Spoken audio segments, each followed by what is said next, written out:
Years ago, I was talking to a friend of mine in Mobile, Alabama. I spoke at a church over there, and I'd known him for 20 years. He said, Brother Hovind, let's go to McDonald's. I want to show you something.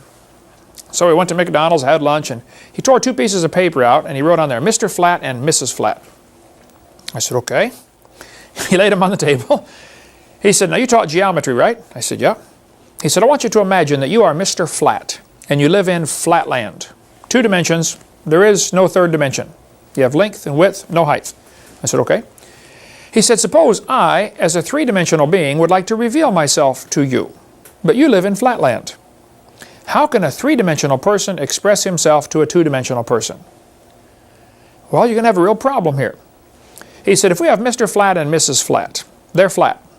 All Mr. Flat sees of Mrs. Flat is a straight line. Now, he can walk around and figure out she's actually a rectangle. He can perceive the depth, but he can only see the width. You and I can see width and height. You do not see depth. You perceive depth. They call it depth perception.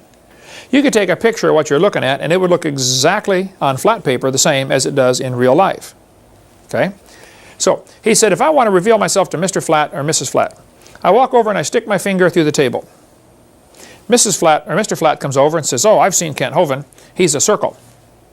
All they see is a cross-section of my finger.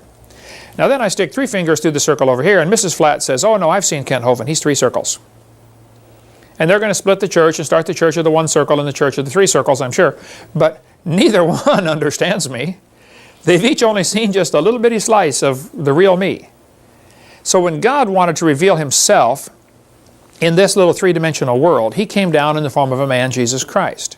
There's an interesting verse in Ephesians chapter 3. It says, that we may be able to comprehend with all saints what is the length and depth and breadth and height, and to understand the love of Christ which passeth knowledge. Now wait a minute, there are 4 dimensions given there. Length, depth, breadth, and height.